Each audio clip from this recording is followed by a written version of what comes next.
1% of dudes rapping, they ain't nice as me. 98% ain't live the same type of life as me. The judge gave me life and then they sent me where the life is be. That level 4 with depth and vice, the type of stuff they like to see. Two choices, fight or flee. I refuse to die a chump. I never been a mark, but damn, it's scary when that riot jump. I seen dudes cry, get pumped, and some sexually brutalized. Knew a dude who lost his life and he was only doing 5 year-long racial fights when homie all you do is ride. Lonely days and nights up in a hole causing suicide. From the moment you arrive, you see the Mexican mafia, AB skinheads with big giant swastikas, pro-black philosophers, the BGF, the Kumi, and Muslims who will murk you from the nation to the Sunni. That MS was loony, quick to ride up on they rival. Even Christians went to church, hide knives up in they Bible. Political and tribal, the Crips and Damus, the Long Beach, the Hubs and the Dubs and the Grooves, the IE, the Bakersfield, the Dago Pyrus, the Hustlers quick to roll, the gangsters gon' move. Whatever click you choose, you better Say, what's cracking, YouTube? It's your boy 16 to Life, and I'm back like I'm on a parole violation.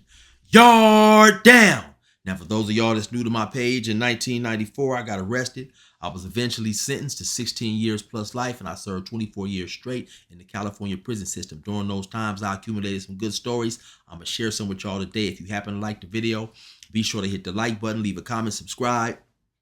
Most importantly, hit that notification bell. That way, anytime I drop a story, you'll be notified ASAP, and you can hop on it whenever you're ready. Also, yeah, that's me rapping. Like I told y'all, man, I get busy. The flow is nothing like Curtis Blow. If you want to check out some more of my music, go to my YouTube playlist, scroll down to gas stations, and you will find the rest right there.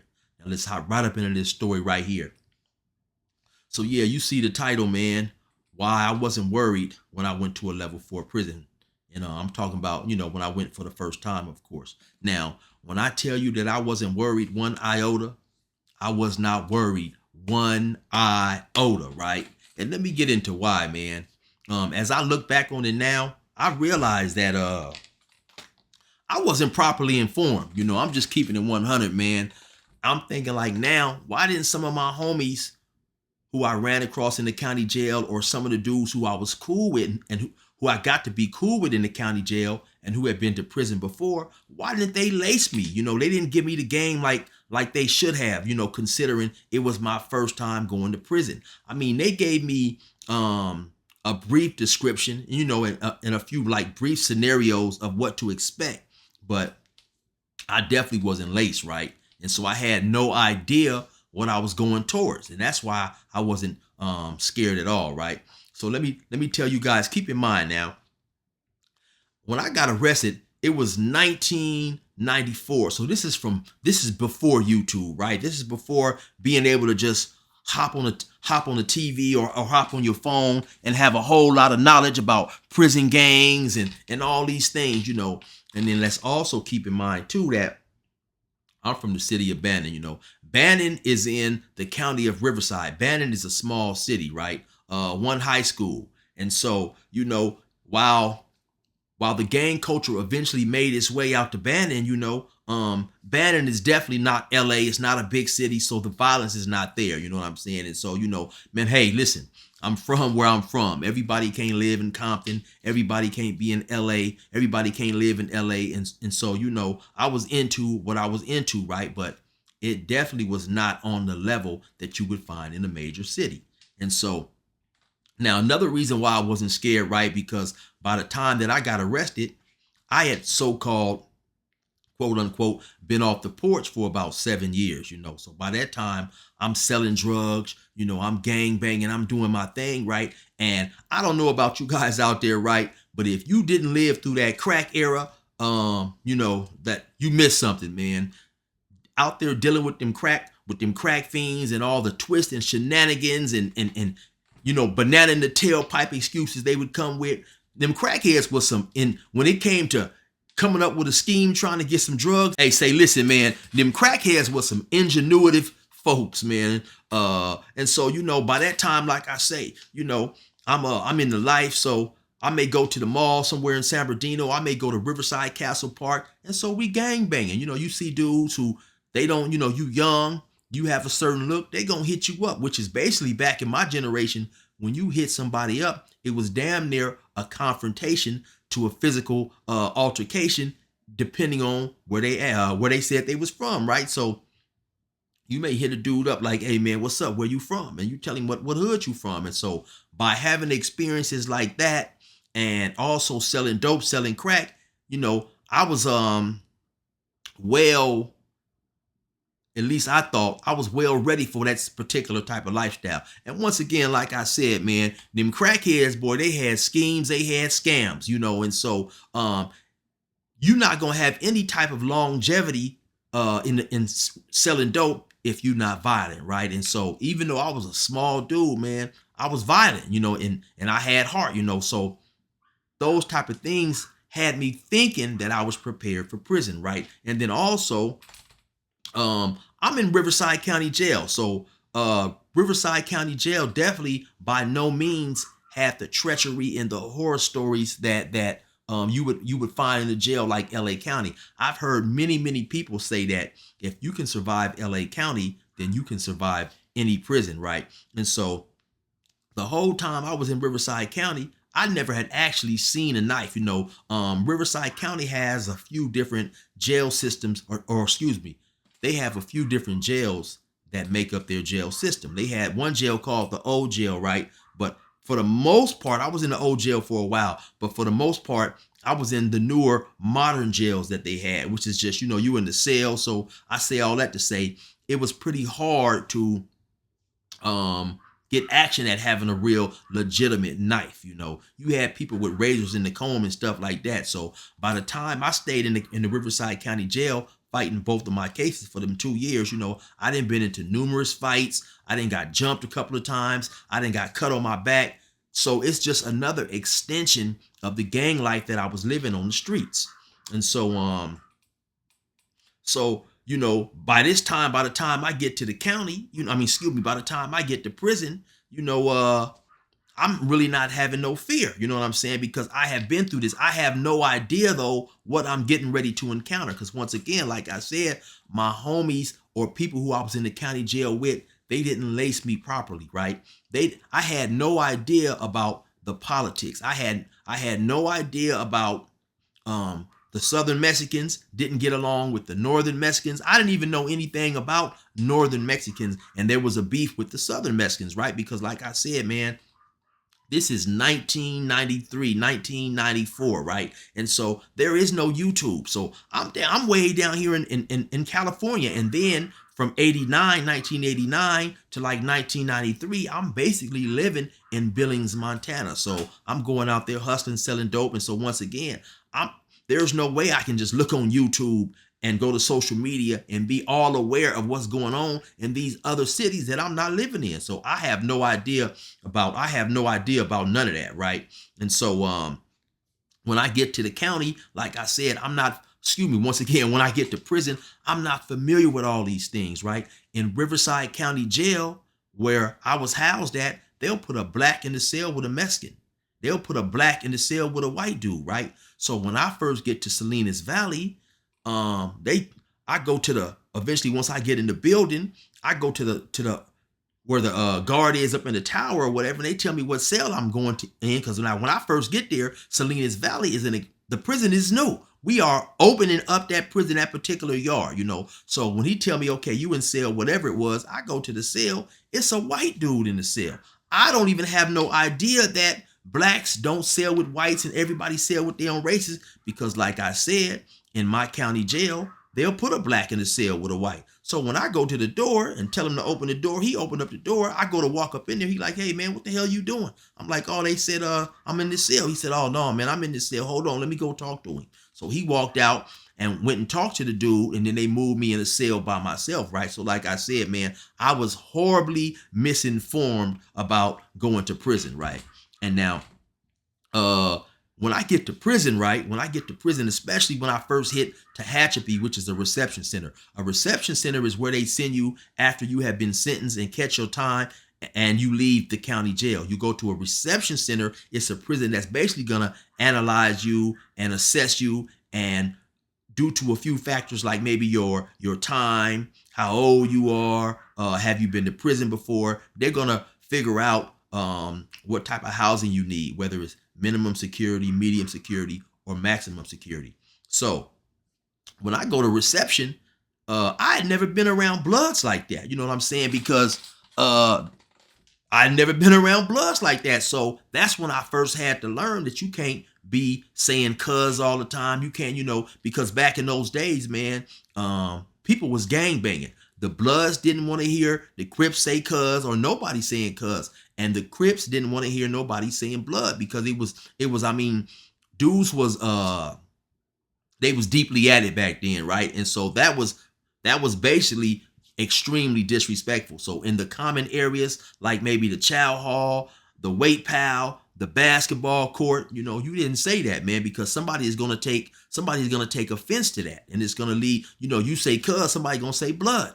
And now, since like I said, the rivalry back then was extremely strong, then it's gonna lead to something, right? So that's when I first learned that you don't do that type of stuff, man. You don't call it, because everybody around you is not a Crip. And just the same with the Bloods. You used to being around Bloods. You used to doing what the Bloods do. So like I say, I'm unprepared for all that, man. So fast forward, right? I finally get sent to Salinas Valley. That's the first prison that I get sent to, right? Like I told you guys, the prison was new. So now, when you get in Salinas Valley, D Yard and I forget the other yard. Oh, C Yard. D Yard and C Yard are 180 designs. And what our 180 designs are buildings that are designed in a more restrictive fashion to eliminate large numbers of convicts being together in one place at one time. So in the event something happens, they can easily control it. So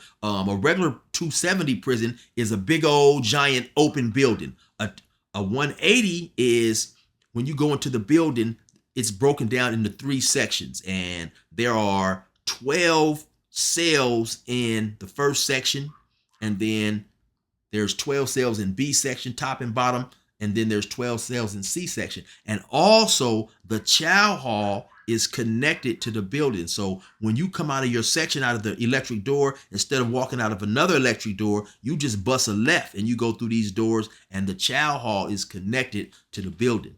So one of my first days going to the chow hall, I see a little black dude back there, right? Crazy as hell. Now the black dude is probably about 35, 40 years older, probably maybe in his mid 40s. And he said, "Yeah, I know him right here. He know I'm a pimp. I know him right here." So I happened to look through there a little better, and I can't remember dude's name right now, but it was a pimp that I knew, Spicy. His name was Spicy. It was a pimp that I knew out in Montana. And so he was down here on this level 4 working in the kitchen. So the dudes that he was working with, they was on him. You have a lot of people, especially back in those days, and I believe especially from down south, right? You have a lot of dudes, man, gangbangers, Crips, who frowned on pimps because, even when I first got to Montana, I didn't take too kindly to the pimps because I thought that they exploit, black women, they dog women and this and that. And I'm raised in a small community to where everybody was close knit, right? And so it's not until I started hanging with these dudes, gambling and getting to know some of these dudes that, I kind of, looked at them a little differently, right? Being young and immature, right? So anyway, this dude is real skinny. He dark skinned. He don't look like nothing like no pimp. So them dudes is back there clowning him, right? And so when I say them dudes, I mean the dudes who was back there working in the kitchen, right? I specifically remember one dude back there. His name was Kenny Rat, and he was either from Fo Deuce Gangsta Crip or he was from Fo Trey Gangsta Crip, right? So he was back there working in the kitchen. Now, a lot of these dudes that's back there working had came from other pens. They had got there a little before us, and they had opened this prison up as well, right? So dude, he asked me where I'm from, right? I tell him where I'm from. And so I don't know if he knew somebody who was from Bannon. He had ran across somebody from my area or whatever. He said, okay, we talked for a minute. He said, when you come back through, I got something for you. So the next time I came back through, as he's passing the trades back there or whatever, because when we first come through there, they just had given us the trades, right? Like I say, the prison is not established yet, and where we go in there and we have to sit down, right? So when we would first come in, we would walk through, and it was probably only 6 or 7 of us, however many it was. They just hand us our food. So when he hands me the food, he's got it's a rag up under the big old tray, right? And so I grab it. I'm thinking like, what the hell is this, right? So I grab it. I realize it's something heavy. I put it in my pocket. When I get back to the cell, this dude then slid me a big old long knife, man. That's how I got my first knife. It was extremely sharp. Now, what I believe that now, looking back in my knowledge of the penitentiary and stuff like that, how I believe he made the knife, they have these stainless steel push carts for at times when the yard gets locked down or whatever, because then we won't even walk the child. They'll put the food in the carts and they'll bring you your food in these carts. And they have these long arms on it, on the side of it, and they're real thick and long. And some type of way they was breaking those off and sharpening them. And so that's what he gave me, right? So that's the first time that I'd even seen a knife, you know, because like I said, when I was in the county jail, I didn't see a knife, right? So fast forward maybe about 3 or 4 months later, maybe 2 months, maybe not even that long. When I left reception with a dude, with a young gang member, 19 years old. He had never been to the pen before either. He had 15 years plus life. Actually, he wasn't even supposed to be on a level 4, but due to him going to the California Youth Authority, which is like a juvenile prison, they had overrode him. California prisons, depending on what prison you go to, is all based on a point system. You know, you have to have so many points to be on these high level prisons. He only had level 3 points, but due to the fact that he had been to youth authority, they just bumped him up and sent him to a level 4, right? And so when we hit the yard, this dude was extremely gung-ho, as well as myself, about getting out because he was only 19 or whatever, 18. And he said, you know, yeah, I got 15 to life, so I'll do 15 years. I'll be home by the time I'm, you know, whatever the math was, 32, 33 years, whatever it was. I never forget, like I told y'all, it was a dude, man, by the name of C. Looney from Venice Showline, man. Shout out to C. Looney. He free now as well. He told us, hey, you got life? You got life? He said, oh, man, y'all ain't going nowhere. They ain't letting lifers go. Y'all going to be here walking this yard forever, just like me, right? And so it was a trip how watching this dude, man, how his whole mentality changed, right? Like I said, one day he's extremely optimistic about going home. A week or two later, this dude is just full-fledged, you know, now he done ran across his homies. He out there, you know, he doing what dudes from his hood do. So when we first get there, and I've told this story before, one of his homies came out who was there before him and gave him, you know, gave him a belt, pants, shoes, hygienes, you know, a little bit of food to get himself situated until he got his property.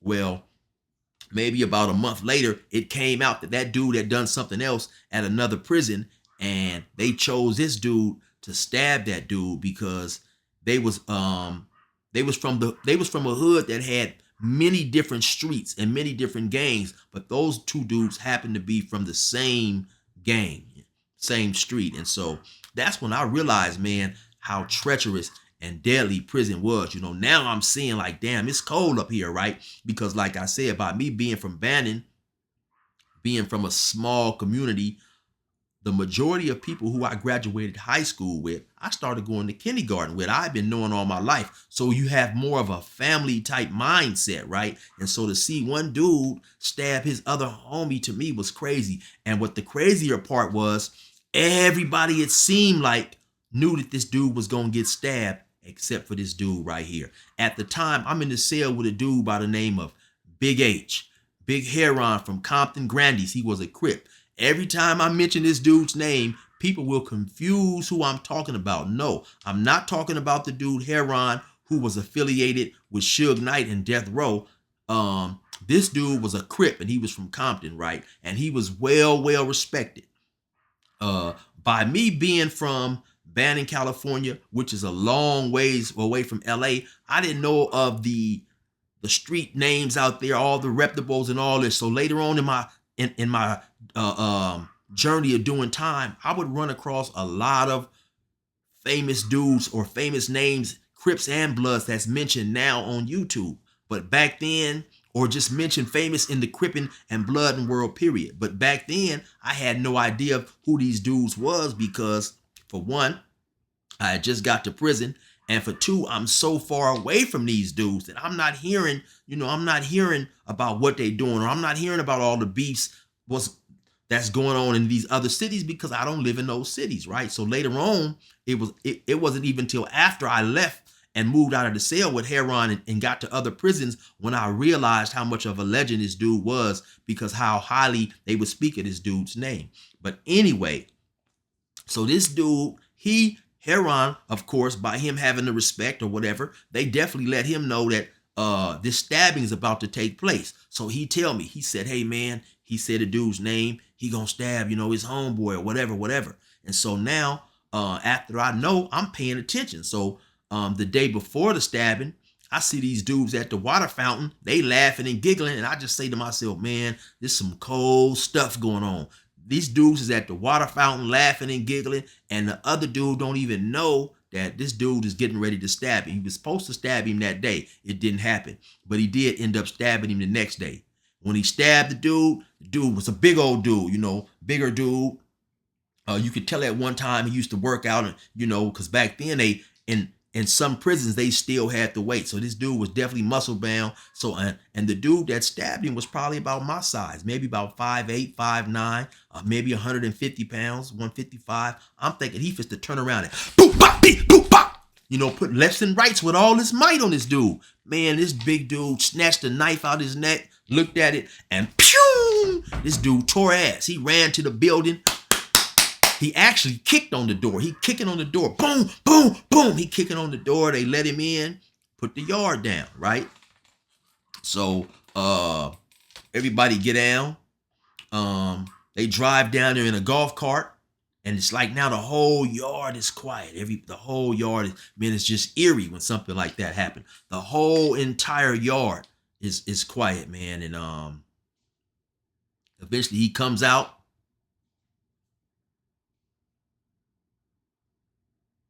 See how that worked? Eventually he comes out. He's on that golf cart. He's laid on the golf cart. They drive him, the nurses driving him and stuff and taking him to wherever he needs to go. And that's when I realized, like, man, damn, this is a serious place, right? But like I said, while I was in the county, none of my homies, I wasn't informed about none of this. And another reason I believe I wasn't scared, because when I got to Salinas Valley, like I told you guys, was a prison that had just opened up. So it was a modern day prison. It didn't have the look like you might see or you might assume prison is going to look like by watching some of these older these California movies or whatever. It didn't have the bars like you might see San Quentin or Folsom or whatever. So to me, it damn near looked like a college campus, and so I had no fear until I get to the level 4 and all these things started happening, right? I'll never forget. So one day now, by this time, I've moved out of the building that I was initially in, and I moved over there with Big Heron. So I moved out of the building where Kenny Rat gave me the knife. And matter of fact, back to that knife for a minute, man, I kept that knife for about 3-4 months. I was going to yard with it all the time, man.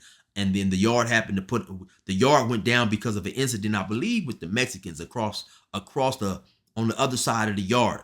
And so eventually somebody had got stabbed or something, because the guards they're coming to each individual, taking IDs, writing a person's name down for a reference of them, of who was all on the yard, to help with their investigation later on, right? So once we see now, because sometimes when something like that will happen, if it's just with the Mexicans or if it's just with the whites, they'll only get their IDs. But once we realize they taking all IDs, blacks and everything, I never forget, man, I told this dude by the name of Ears.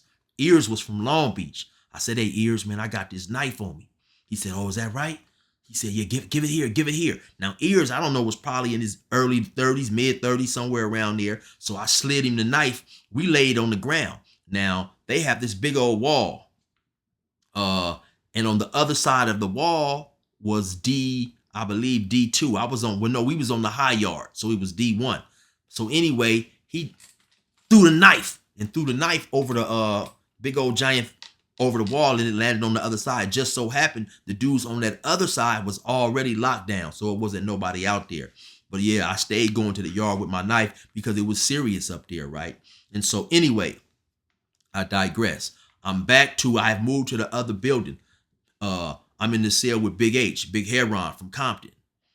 He's from an area called the Grandies, which I believe later on became Nutty Block, right? So as we're in the building, we're walking into the building. As we're walking into the building, getting ready to sit down and eat, one of his younger homeboys, I believe his name was Cass.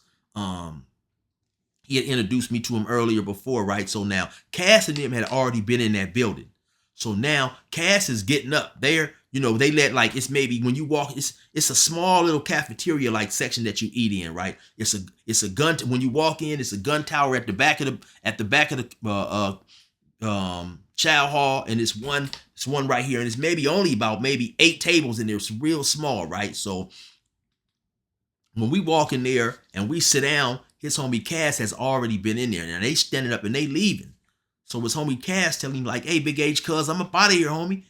Big H like, what you talking about? He like, "Yeah, cuz I'm over. I'm going. It's over. I'm just to get on dude's helmet right here." Basically is what he telling.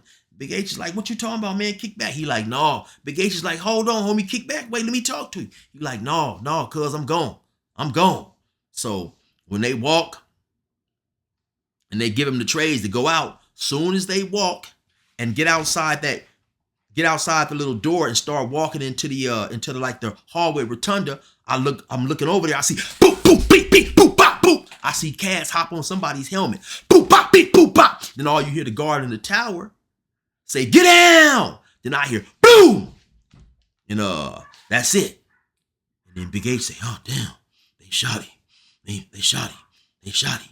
So now my heart is beating, do, because that's the first time I seen or heard the gun get used. And you know, of course, when we got to Tehachapi, which was the reception center that I was at, and then also later on when I got to Salinas, you see it in bright red letters on the wall: "No warning shots, no warning shots." And of course, the gun tower is in the gun tower with a Mini 14 rifle. So when Big A say, "Oh damn, they shot him," I'm thinking they had actually shot the dude with the Mini 14, but come to find out they had shot him with the block gun. So later on, we found out what happened was when they're coming up in the chow hall, Cass is a Crip from Nutty Block. 2 Bloods behind him was talking, right? And one of the Bloods said, "Oh yeah, man, he looked like this old piss-colored ninja." And he's talking about Cass, not really knowing that Cass is 100% with the business. You know what I'm saying? And so just by the Blood dude referring to whoever he was talking about, he said, "Yeah, he looked like this old piss-colored ninja." He didn't say ninja, of course, but you know, Cass was light-skinned, right? And so Cass wasn't going for that. So as soon as they got out there, Cass hopped on his helmito, lefts and rights with all his might. You know what I'm saying? And so, yeah, it was cracking. So now by this time, now I'm realizing where I'm at, right? So now the not having no fear is gone, right? I'm realizing now I'm in a serious place. It's on and it's cracking, right? With one thing that was extremely different too, from the county jail to Salinas Valley into prison period, is how convicts interacted with the staff, or should I say how staff interacted with convicts, right? The county jail, notorious. They'll whoop your ass up in there. The COs and stuff up in there, they don't play, man. They will snatch you up, beat you up.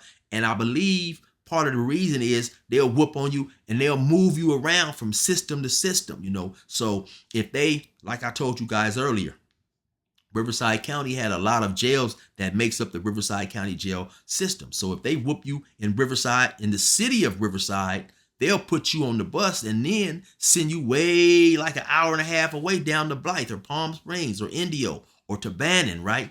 And so it was I guess the guards or the sheriffs who worked in the county jail had little fear of retribution, because the way they can move you and then you, for the most part in the county jail, in Riverside County, you're in the cells.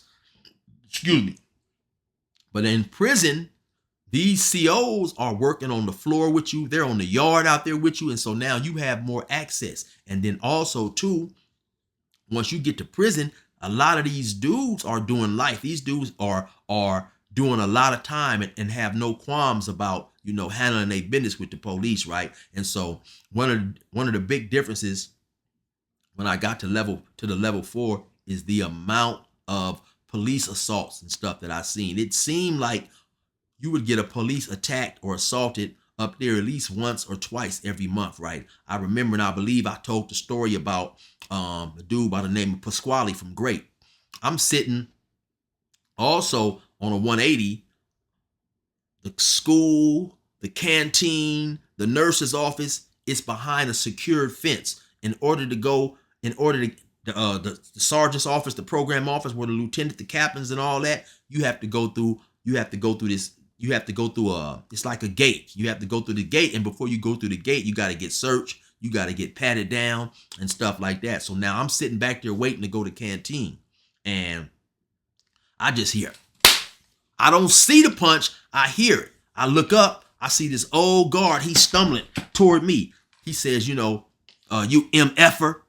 And so as he's looking up, he's, like I say, he's stumbling toward me. Now the dude Pasquale from Great, who then fired on him, he just standing there like he ain't just hit the police. He's standing there like he doesn't have a care in the world. Now the police, while he's stumbling, he's fumbling on his hip trying to get his mace out. So like I said, the hit was extremely hard. So I guess there was another CO maybe about 15 or 20 feet up by the name of, they used to call him Chug. And I believe he was like Filipino, and he had an extremely hard last name to pronounce, so everybody would just call him Chug or Chub. But anyway, he sees what's going on. So now he runs down there. Get down! Get down! So he's running down there towards Pasquale. Pasquale is just still standing there like he don't know what's going on, or like he hasn't even assaulted this officer. You know, normally after you hit the officer, the dude is tensed up. He ready to squab. He doing something. So anyway, the guard runs down there. He tackles Pasquale. By this time, the other older white dude that he hit, like I said, I don't know if I mentioned, the dude that he hit was older, probably in his mid 50s. And he was probably maybe 5'9", probably 5'8", about 160 pounds, 50 pounds, wasn't big at all, right? So the punches got him dizzy. He punch drunk. So when he turns back around by now once Chug tackles Pasquale, now they kind of wrestling on the ground. So the dude turns back around. He goes over there. He bends down to try to mace Pasquale. But by him being so punch drunk, he got the mace facing himself. So when he hit the mace, he maced himself, and he dropped the can, and he stumbled off again, you know. But so that was another big difference that I noticed between the county jail and getting to the pen, right? The dudes in the county jail, the sheriffs, they would whoop your ass. You know, they had no problem about busting you up, you know, dogging you, messing you up, right? Reminds me of another time, right? So I'm in the chow hall. I'm sitting at the chow hall. It's me, Big H. It's a dude by the name of Country, I believe. Little Country was from Pomona Trade 57. And it was a dude by the name of Miron. Miron was from Rolling 60s. Now, at that time, Miron was probably in his mid 40s, right? Miron had a gang of time, I believe, for robberies and jewelry store robberies and stuff like that. And in his last jewelry store robbery, in an attempt to get away, he had been shot by the police, I believe in the chest or something like that, you know, and he damn near lost his life. And so while we're sitting at the table, and now keep in mind, now this is like around 1997, somewhere up in there. While we're sitting at the table, all of a sudden, it's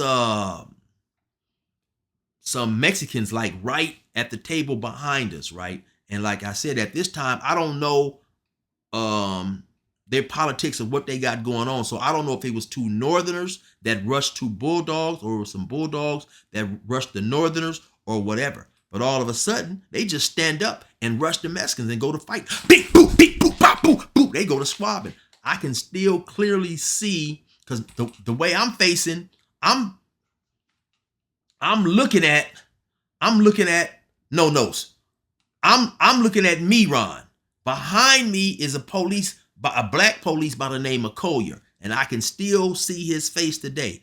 Only thing he said was, "Get down, Bloom!" and shot the block gun real quick, you know. And block gun hit Miran in the chest. So Miran fall on the ground. He's like, oh! So, you know, the police eventually come over there. They get the dudes that's fighting, and they get him up and they take him away, right? So now when we stand up to continue, or when we get up off the ground to continue eating, because when they say get down, even if you were eating or in a child hall or whatever, you got to get on the ground, right? So when we get up, Miran is extremely upset. He like, man, what's going on? I don't know what the hell are wrong with these dudes, man. We need to holler at they folks, man. They need to give somebody a warning or something. You know, he was real shook up because that block gun that hit him, he was shell shocked. I guess he assumed that they had shot him with the Mini 14, but he was upset how, you know, normally when you're in prison and you're getting ready to get into it with somebody or whatever, if possible, you'll let other people know. Normally, before then, not right when it's getting ready to happen, because of course then you're going to wake up the person that you're trying to attack.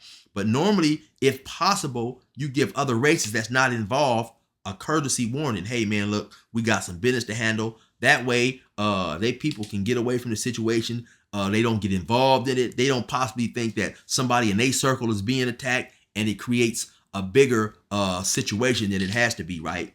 But they hadn't gave us that heads up, and so he was upset about actually being shot by the block gun, right? Now, keep in mind the whole 2 years that I'm up here in Salinas, right? Like I say, I'm young, first time to prison. I'm a small dude, 5'9", probably about 150 pounds. I don't have no homies, right? I don't have no homies. So I'm a little dude. I'm from a little hood, and I don't have no homies up out of my area, right? Now, it was a dude up there I can't remember if it was Snipe or Lazy D, because they kind of look like each other. Snipe and Lazy D are from Riverside, East Coast. Now, Riverside, I'm from the county of Riverside, not the city. But I had already knew those two dudes because I met them in the county jail, right? So one of those dudes was up there. I forget which one it was, right? But whoever it was, they was pushing with the Los Angeles. They was pushing with the East Coast car, you know, Riverside 1200 block East Coast. So that's who they was pushing with, right? So I still had nobody to really lace me and give me the information about being in prison. The only dude from my area that was up there, well, it was a dude by the name of Buster. Buster was from West Side Rubidoux. He was from the projects, right? And so he was up there, and then there was another dude by the name of Little Crip who was from Meade Valley Gangsters, right? And so, but for the most part, I'm up there the whole time by myself. Maybe about a year and a half later, Nutso, Big Nutso from Gateway, he came and we ended up being cellies, right? But shit, Nutso was younger than me. So, you know, I really had nobody to still really just lace me and let me know what was going on. But, you know, now, once I eventually moved in the cell with Big H, he did give me some information, and now I'm seeing things. So I'm realizing now how deadly the level 4 was, right? And so fast forward many years later, right, I ended up working myself down to a level 2. Now, when I got to a level 2, I didn't like it, right? Level 2, well, they do have some level 2s in California that are cell living, but most of them are dorm living. So it's like you're in a big, you know, like a gymnasium, or, you know, one of them areas or something. It looks kind of like where they would have, you know, like an army barracks or something like that, you know, depending on what particular institution that they put you in, right? But so I stayed there maybe about 4 or 5 months, right? And I ended up being charged with stabbing somebody on a level 2. Now, level 2s are supposed to be minimum security. You know, you have a lot of first termers. You have a lot of dudes not with a whole lot of time. You have a lot of dudes basically just trying to do their time and go home. But I've always told you guys, and I'll reiterate it here, prison is prison, right?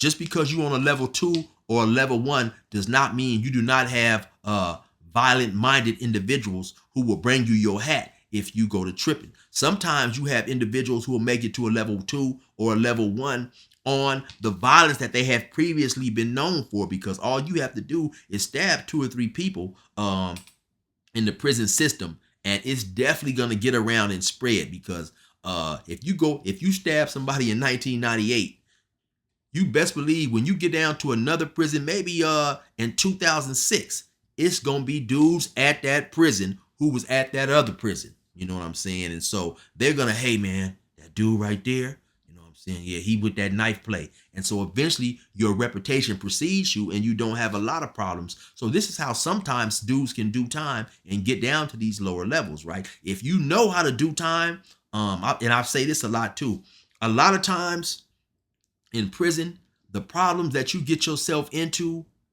are self-induced, right? Gambling when you shouldn't be, buying weed or drugs and can't pay for it, having a smart mouth, just being disrespectful. So if you know how to avoid them things, you can do time and not have any problems. When you know how to do time, now the majority of the time when you do get in something, it's because of the collective that you run with, and somebody that inside that collective has done something that is not going to be tolerated, right? And that is the bad thing about being part of a collective in prison.